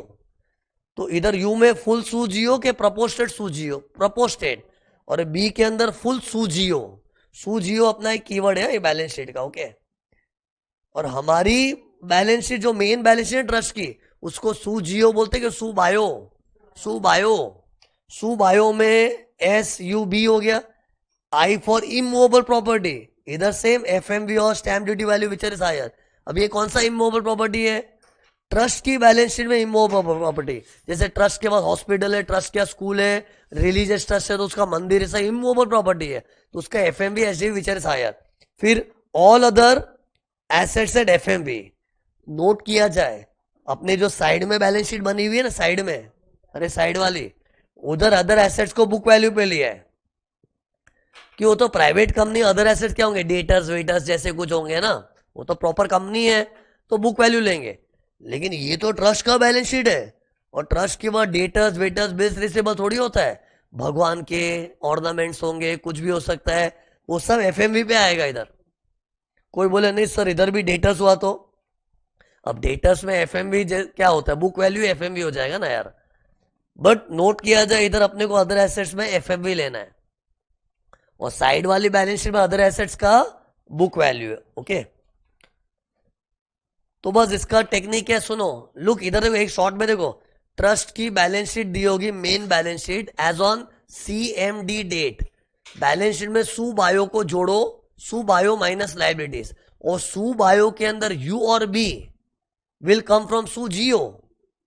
और यू क्या था? अनकोटेड इक्विटी शेयर्स, वो कोई प्राइवेट कंपनी का है, तो प्राइवेट कंपनी की बैलेंस शीट का सू जियो करो, और सू जियो में अपना जो स्टेक है वो, और अपना जो बिजनेस अंडरटेकिंग है उसका तो बैलेंस शीट हमारा ही है, लेकिन सेपरेट बैलेंस शीट है, उसका तो पूरा सू जियो अपने में आ जाएगा। तो उसको याद ही करना है, सू बायो सू जियो। सिर्फ बोले सू बायो में ऐसा स्ट्रॉन्ग है, बायो मतलब मेन बैलेंस शीट है, सू बायो, फिर सू जियो, जियो साइड बैलेंस शीट, साइड ही। अरे नहीं तो कंफ्यूजन हो जाएगा, नहीं तो किसमें सू बायो था किसमें सू जियो। तो सू बायो बायो तो मेन बैलेंस शीट का है, सू बायो, फिर सू जियो वो साइड वाली बैलेंस शीट का। ओके, फिर लुक हियर, अभी तो मैंने क्या इसमें सब कुछ ले ले, सब कुछ ले ले, सब कुछ ले ले, अरे एसेट साइड में सब जोड़ रहा हूं ना, लेकिन एसेट साइड में जो सू बायो है ना, उसमें कुछ कुछ चीजें मत लेना। अगर कोई ऐसा एसेट है ना, लुक कहाँ दिखा रहा हूं मैं, ये दिखा रहा हूं, हाँ? यहां पर कोई ऐसा एसेट हो जो एग्रीकल्चर इनकम से खरीदा हुआ है, ऐसा एसेट जो एग्रीकल्चर इनकम से खरीदा हुआ है, तो वो एसेट को एग्जिट टैक्स में नहीं लेते, क्योंकि एग्रीकल्चर इनकम तो हक से एग्जेम्प्ट है, वो तो हर कोई एग्जाम करता है, तो उधर गवर्नमेंट बदला नहीं ले सकती है। सी इधर एक तरह से गवर्नमेंट बदला ही ले रही है ना, 400 करोड़ क्या बदला ले रही है कि भाई 400 करोड़ का एसेट तेरे पास कहां से है, कमा के तूने खरीदा है, और तेरी कमाई को हमने एग्जाम किया था अंडर सेक्शन 11 एंड 12, तो एहसानो तले वाला एग्जेम्पशन था ना, तो गवर्नमेंट को लगता हमने किस पे एहसान कर दिया, नहीं तो नालायक लोग एग्जिट एग्जिट ले लिए, तब गवर्नमेंट टैक्स मारेगी। लेकिन 10(1) का एग्जेम्पशन इज नॉट एहसान, वो तो भारत का बच्चा बच्चा, भारत का हर नागरिक, बच्चा बच्चा निकल गया, भारत का, वो चल क्यों निकला पता नहीं वो आजकल सॉन्ग चल रहा था राम तो भारत का हर नागरिक एग्रीकल्चर इनकम एग्जेम्पशन ले रहा है ना, तो उसमें चैरिटेबल ट्रस्ट पे कोई एहसान थोड़ी हुआ था, तो इसलिए गवर्नमेंट एग्रीकल्चर इनकम से खरीदे हुए जो एसेट है ना उस पर एग्जिट टैक्स नहीं मारेगी। तो अगर ये 400 करोड़ में मैं बोल दूं कि 100 करोड़ की प्रॉपर्टी तो खेती बाड़ी की इनकम से खड़ी हुई थी, तो उसके ऊपर एग्जिट टैक्स नहीं आएगा। मतलब इन लोग सब में बताएंगे, वैसा कोई एसेट होगा तो बताएंगे। फिर सुन, 3 चीज को एक्सक्लूड करना है, एग्रीकल्चर इनकम से खरीदा हुआ एसेट, फिर अगर कोई एसेट ऐसा है जो डिसोल्यूशन के वक्त हमने दूसरी संस्था को दे दिया, जैसे ट्रस्ट डिसॉल्व हुई थी, अब उन लोगों के पास बहुत सारे एसेट थे, इन लोगों ने सब तो किसी दूसरी संस्था को नहीं दिए, लेकिन थोड़े बहुत दे दिए, चलो तुम लोग रखो थोड़े बहुत, with in 12 months from the end of the month of dissolution, तो टू दी एक्सटेंट जो दूसरी संस्था को दे दिया ना उतना लेस कर दो, तो उतने पे एग्जिट टैक्स नहीं आएगा। ओके, एक था एग्रीकल्चर इनकम से खरीदा हुआ एसेट, दूसरा था डिसोल्यूशन वाली ट्रस्ट ने विद इन 12 मंथ्स अगर दूसरी चैरिटेबल ट्रस्ट को या दूसरे रिलीजियस ट्रस्ट को, मतलब कोई दूसरा रजिस्टर्ड ट्रस्ट है, दूसरे रजिस्टर्ड ट्रस्ट को दे देने का 12 मंथ्स, तो अगर ऐसा भी कोई एसेट सब में दिया ना कि वो किसी दूसरे को दे दिया, तो उसको भी छोड़ दो, सब में बताएंगे, टेंशन मत लो, डेटा सब दिया होगा। फिर लास्ट पॉइंट, अगर कोई ऐसा एसेट है, मैं इसकी बात कर रहा हूं, ये बैलेंस शीट में, ये बैलेंस शीट में अगर कोई ऐसा एसेट है जो ट्रस्ट ने ना रजिस्टर होने के पहले खरीदा था, रजिस्टर होने के पहले, और रजिस्टर मतलब प्रोविजनल रजिस्ट्रेशन भी आ जाता है। सी लॉजिक क्या है, क्योंकि रजिस्ट्रेशन के बाद एग्जेम्पशन मिला था, दैट मीन्स रजिस्ट्रेशन के पहले तो मैं अपनी इनकम का टैक्स भर रहा था ना यार, अरे होता है कोई कोई ट्रस्ट लोग का रजिस्ट्रेशन बहुत लेट हुआ होता है, तो रजिस्ट्रेशन के बाद इनकम एग्जेम्प्ट होना चालू हुई थी। लेकिन अगर रजिस्ट्रेशन के पहले कुछ इनकम कमाई थी, मतलब ऐसे याद हो, एक जिस दिन ट्रस्ट क्रिएट हुई थी और जिस दिन ट्रस्ट रजिस्टर हुई थी, इस बीच जो इनकम कमाई थी वो टैक्सेबल थी, और टैक्सेबल इनकम से अगर कोई एसेट खड़ा हुआ है ना, तो उसको गवर्नमेंट दोबारा टैक्स नहीं मार सकती है, उसमें एग्जिट टैक्स नहीं आएगा। Assets acquired between which date, date when trust was created and the date when trust got registered, and your registered includes provisional registration also, क्योंकि जैसे ही रजिस्ट्रेशन मिलता है ना, चाहे वो प्रोविजनल हो कि कंफर्म वाला हो, एग्जेम्पशन चालू हो जाता है। लेकिन रजिस्ट्रेशन के बाद चालू होता है ना, रजिस्ट्रेशन के पहले कुछ इनकम कमाई थी, वो तो टैक्सेबल इनकम थी, और टैक्सेबल इनकम वाला एसेट भी एग्जिट टैक्स से बाहर है। ये देखो मैंने इधर लिख के रखा सब, पर कौन से 3 नीचे दिख रहे हैं, किन 3 एसेट्स को एक्सक्लूड करना है, एग्रीकल्चर इनकम से खरीदा हुआ, फिर क्रिएशन और रजिस्ट्रेशन डेट के बीच वाला, क्रिएशन रजिस्ट्रेशन डेट के बीच में जो एसेट खरीदा वो भी एक्सक्लूड करना है। ये देखो चौकड़ी मारा मतलब उसको मत लेना। फिर डिसोल्यूशन वाली ट्रस्ट ने अगर ट्रांसफर कर दिया विद इन 12 मंथ्स, तो इसको भी मत लेना। तो ये था एग्जिट टैक्स का टेक्निक, इसका सम आता है, और कितनी बार अच्छा खासा 6-8 मार्क का सम आ जाता है। ट्रस्ट में ये चीज थरो कर ली ना, दुनिया का कोई भी सम सॉल्व कर पाओगे, सब कुछ डाल दिया इधर मैंने। और इन लोग क्या है, ये दूसरी बैलेंस शीट का इतना झमेला नहीं पालेंगे। सी मेरे को दूसरी बैलेंस शीट किसके लिए चाहिए थी, सू बायो के यू और बी के लिए ना, तो इन लोग क्या सम को सिंपल बनाने के लिए कभी कभी ये रेडीमेड दे देते, अरे दे देते रेडीमेड, और रेडीमेड नहीं भी देना है ना, तो लुक ये बाजू वाली बैलेंस शीट को डिटेल में नहीं, शॉर्ट में थोड़ा बहुत दे देंगे, थोड़ा बहुत दे देंगे ताकि क्या है, इसके अंदर घुस के अंदर लंबा हो जाए, सब वैसा नहीं करते इन लोग। ओके, हाँ, इसका सब कुछ डालेंगे मेन बैलेंस शीट का, और उसमें ये सब भी टेस्ट करते हैं लोग। हाँ, लेकिन जो साइड में मैंने बैलेंस शीट दी है वो तो रूल के हिसाब से जो है पूरा पढ़ाना पड़ता है, लेकिन प्रैक्टिकली जो सम आता है ना, उसमें साइड वाली बैलेंस शीट का या तो क्या डायरेक्ट वैल्यू दे देंगे या फिर थोड़ा बहुत डेटा देंगे, ताकि ये चीज में ज्यादा मगजमारी न हो सम सॉल्व करते ना बच्चों के लिए। ओके, ये हो गया। अब सुनो, ये सीएमडी क्या था? अरे सीएमडी होता है तब बोलते हैं ना कि ट्रस्ट को एग्जिट टैक्स कब आता है, सीएमडी। अब देखो सीएमडी में, सीएमडी में ये जो एम और डी तो ठीक है, सी क्या था? कन्वर्जन। अब ऐसा कब मानते हैं कि ट्रस्ट चैरिटेबल से नॉन चैरिटेबल में कन्वर्ट हो गई है? तो कन्वर्जन का भी डेफिनेशन है। अब ये डेफिनेशन पता नहीं कैसे भी पूछ सकते हैं लोग। तो अभी मैं क्या पढ़ रहा हूं, ऐसा कब मानते हैं कि चैरिटेबल ट्रस्ट नॉन चैरिटेबल में कन्वर्ट हुए? कन्वर्ट, कन्वर्ट मतलब क्या? तो देखो, कन्वर्ट मतलब सीएमआर, ये नया कीवर्ड है। कन्वर्ट कब बोलते हैं? जब सी फॉर कैंसल हो गया रजिस्ट्रेशन, किसी चैरिटेबल ट्रस्ट का रजिस्ट्रेशन कैंसल हो गया ना, तो कैंसल होना मतलब एक तरह से वो चैरिटेबल से नॉन चैरिटेबल में कन्वर्ट हो गई। तो what do you mean by convert होना? कन्वर्ट होना मतलब सीएमआर, कैंसल हो गया रजिस्ट्रेशन।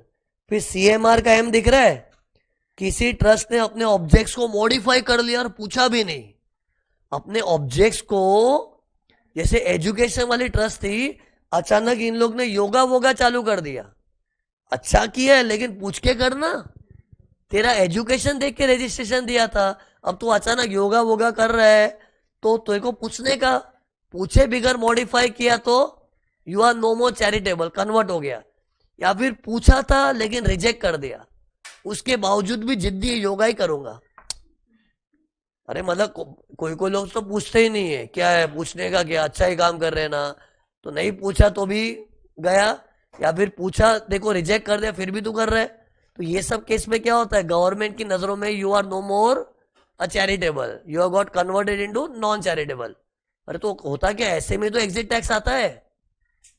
फिर सी एम आर दिख रहा है, आर, आर फॉर रजिस्ट्रेशन को तूने प्रोविजन से फाइनल में कन्वर्ट नहीं करवाया।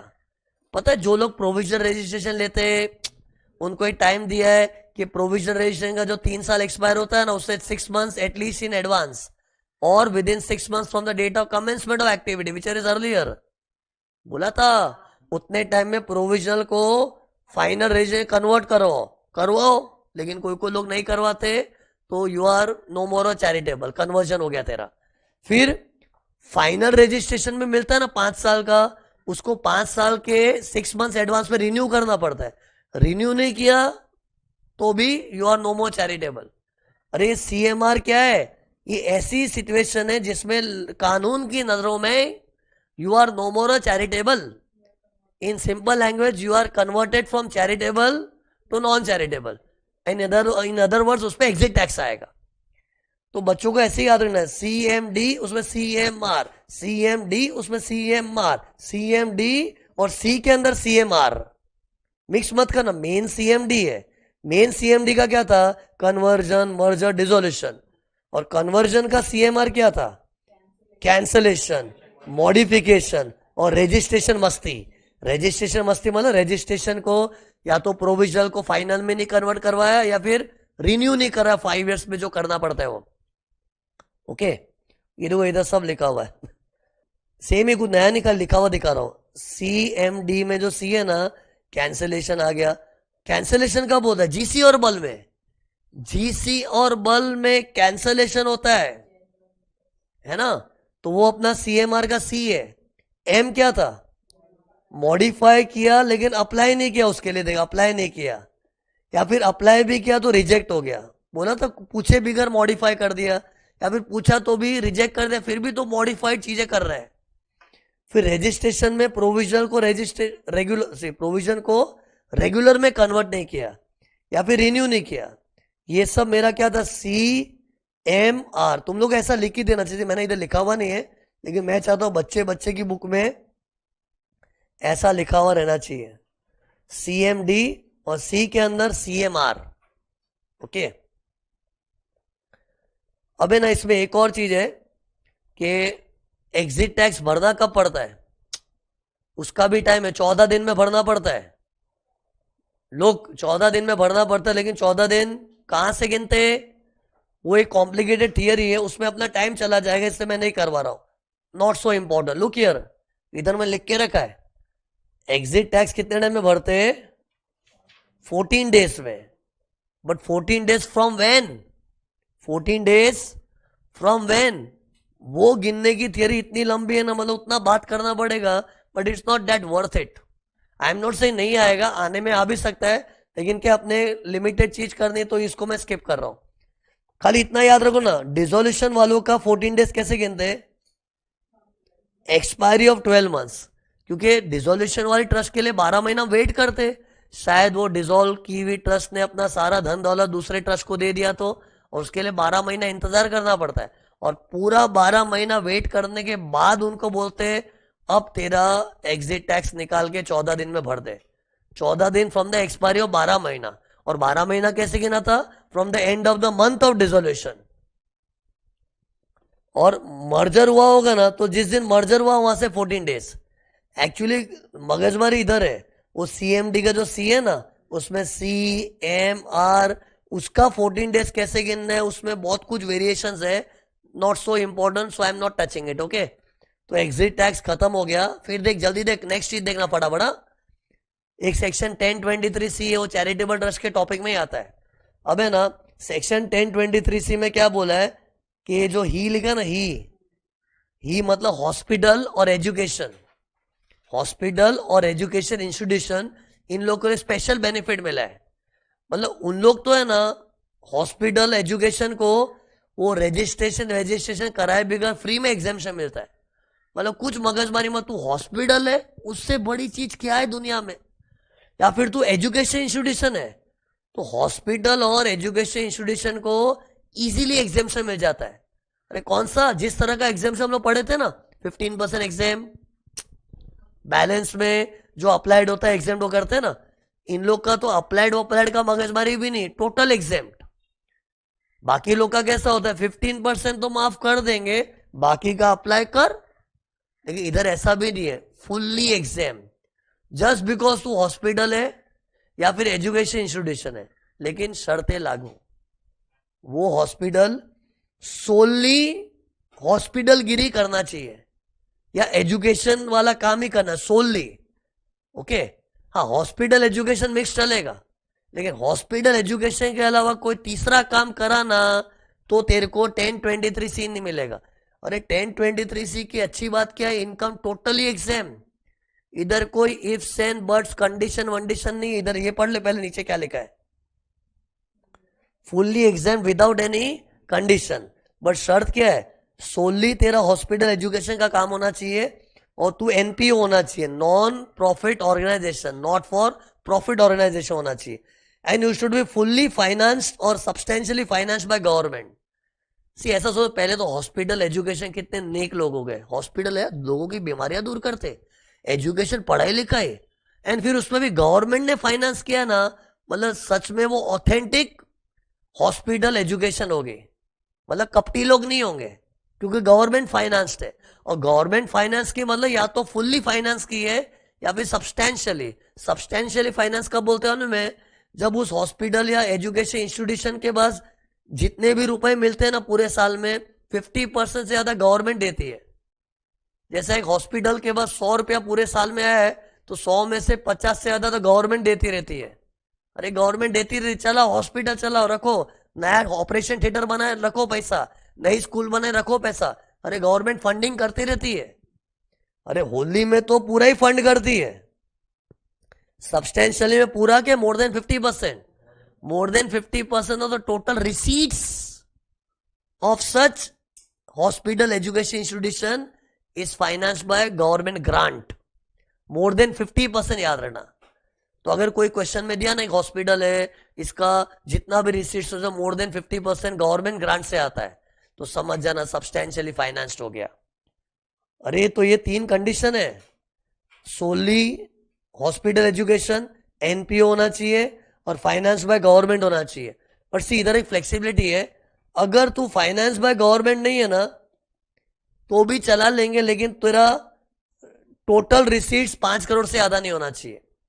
पूरे साल का annual receipts should not be more than 5 crore. क्योंकि सी अगर गवर्नमेंट ऐसा ही बोले ना गवर्नमेंट फाइनेंस तो थोड़ा पार्शियल लगता है यार।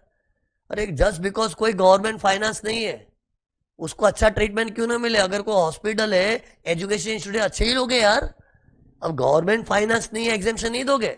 इसलिए लोगों ने बोला चलो दे देंगे, if you are not finance by government then also दे देंगे, लेकिन तू छोटी मोटी हॉस्पिटल हुई तो हॉस्पिटल है एजुकेशन, बट छोटी मोटी मतलब पूरे साल का रिसीट्स 5 करोड़ से ज्यादा नहीं होना चाहिए। क्योंकि तुम्हें बहुत ही बड़ा हॉस्पिटल या एजुकेशन इंस्टीट्यूशन खोल के बैठा ना तो यार चेकिंग तो करना पड़ेगा ना। और खास करके तू गवर्नमेंट फाइनेंस नहीं है तो हमको थोड़ा ध्यान तो देना पड़ेगा ना। मतलब फिर एग्जेम्पशन देंगे सब्जेक्ट टू कंडीशंस, और फिर तो वो इधर आ जाएगा। कौन? बड़ी हॉस्पिटल, बड़ी एजुकेशन, बड़ी मतलब मोर देन 5 करोड़, और गवर्नमेंट फाइनेंस भी नहीं है। ये देख जल्दी, दो टाइप की एच को मैं ऐसे बोलता हूँ, ही मैन था ना, ही मैन। अरे ही मैन जैसे लोग ही है। तो ये ही मैन दो टाइप के होते हैं, government financed and not government finance. Government finance से तो छोटा बड़ा कैसा भी है माफ, ओके। और नॉट गवर्नमेंट फाइनेंस है, प्राइवेट लोगों ने फंडिंग करके किया है, तो वो छोटी मोटी रहेगी अप टू 5 करोड़ वाली तो फुल्ली एग्जाम। बड़ी भी हुई तो एग्जामेशन है, लेकिन नखरे करके एग्जामेशन देगी गवर्नमेंट। नखरे मतलब वो कंडीशन था ना अपना ब्रॉ वाला, ब्रॉ, फिर वो ब्रॉ भी हो गया तो अरे रजिस्टर कंडीशन है चैरिटेबल ट्रस्ट में। ब्रॉ क्या था? बुक्स मेंटेन करने का, रजिस्टर्ड होना चाहिए वो सब, एंड फिर उसमें 15% एग्जाम मिलेगा। बाकी एग्जामेशन चाहिए तो अप्लाई करो, मतलब वो नखरों के साथ एग्जामेशन मिलेगा। किसको? बड़ी हॉस्पिटल हुई तो ये चार्ट देखिए समझ जाएगा। एक सेकंड पहले ये देखो साइड में क्या लिखा है, सब्सटेंशियली फाइनेंस मतलब more than 50% of the receipts are coming from government grant, okay. तो टेल मी इधर फॉल होने का एडवांटेज क्या है? कोई कंडीशन नहीं है, रजिस्ट्रेशन भी नहीं करवाना है। ऐसे नहीं कि तू गवर्नमेंट से सीआईटी से अप्रूवल ले नहीं, एक बार ये फुलफिल हो गया ना फुल्ली एग्जाम। फुल्ली सुना, फुल्ली बोल रहा हूं, ऐसे नहीं कि 15% पहले फिर बाकी, fully exempt, tax free income. लेकिन अगर इधर फिट नहीं हुआ तो इधर आ जाएगा, और इधर आया तो अरे इधर तो कोई भी आ सकता है, ही मैन लोग भी आते। अरे ही मैन लोग कैसे? जैसे जो ही मैन लोग इधर नहीं फिट हुए तो इधर आ जाएंगे। और इधर क्या लिखा है देखो, अदर ट्रस्ट इंस्टीट्यूशन जो चैरिटी या रिलीजन करती है उनको एग्जेम्पशन मिलेगा only if conditions are satisfied. Which condition? ब्रॉ वाले, ओके। मतलब सी ये 1023C वैसा ही एग्जेम्पशन दे रही जो 11 और 12 में दिया है। मतलब पता है जो लोग इधर फॉलो होते हैं ना उनको चॉइस है, या तो सेक्शन 11 एंड 12 के अंदर रजिस्टर हो जाओ। एक्चुअली रजिस्ट्रेशन का सेक्शन 12A भी है, 12A भी, या फिर 1023C में रजिस्टर हो जाओ। किसको ऑप्शन है? एचई के अलावा जो अदर लोग है ना, अदर लोग उनको चॉइस दी है, either you can get registered under normal registration of 11 and 12 का एग्जेम्पशन, और you can get registration for 1023C। फर्क कुछ भी नहीं पड़ता है। एक जमाने में फर्क पड़ता था, एक जमाने में ना लोग 1023C प्रेफर करते थे, क्योंकि 1023C में थोड़े नखरे कम थे गवर्नमेंट के। तो लोग प्लानिंग करके क्या करते थे, अपने आप को 1023C के अंडर रजिस्टर करवाते थे, कि उधर लॉ की कंडीशन थोड़ी लीनियंट थी। मतलब बेस्ट एग्जिट टैक्स नहीं था उसमें। बोलो जो लोग 1023C में रजिस्टर हुए थे उनको एग्जिट टैक्स नहीं था, पुरानी बात कर रहा हूं। लेकिन गवर्नमेंट ने खुद रियलाइज किया यार एक तो कुछ गड़बड़ है, इसलिए 22 का बजट आया था ना, 23 का नहीं 22 का, उसमें इन लोग ने क्या किया, 1023C और सेक्शन 11-12 के प्रोविजन में जो भी डिफरेंसेस था ना उसको रिकनसाइल कर दिया, मतलब दोनों को डिटो सेम कर दिया। अब तो ऐसा हो गया ना, चाहे तू 1023C के नाम पे अपने आप को रजिस्टर करवा कि 11-12 के लिए रजिस्टर करवा, रूल्स आर डिटो सेम। कुछ फर्क नहीं पड़ेगा। एक जमाने में पड़ता था बजट 22 के पहले, लोग प्लानिंग भी करते थे और चार्टेड अकाउंटेंट लोग एडवाइस क्या देते थे, आप 1023C में ले लो ना रजिस्ट्रेशन, उसमें थोड़ा मगजमारी कम है। बट एनीवेज पुरानी बात छोड़ो, अब आज की तारीख में क्या है बताओ। Every trust has got a choice to either claim exemption under 11-12 और 1023C। Difference zero difference. हाँ सेक्शन नंबर बोलने में अलग निकल 11-12 और इधर 1023C बोलने में अलग है, बाकी प्रोविजन डिक्टो सेम है। बट ये किसके लिए चॉइस है, अदर लोग के लिए। अरे हीमैन लोग तो सुखी है, इनको तो इनकम ही फुल्ली एग्जेम्प्ट है, ना कंडीशन है ना कुछ, ना 15% एग्जाम बैलेंस के लिए अप्लाई करो, कुछ भी नहीं, जीरो टैक्स आएगा। बट वो हीमैन होने के लिए सोली एनपीओ, गवर्नमेंट फाइनेंस, और गवर्नमेंट फाइनेंस नहीं हुआ तो रिसीट्स मोर देन 5 करोड़ नहीं होना चाहिए। ओके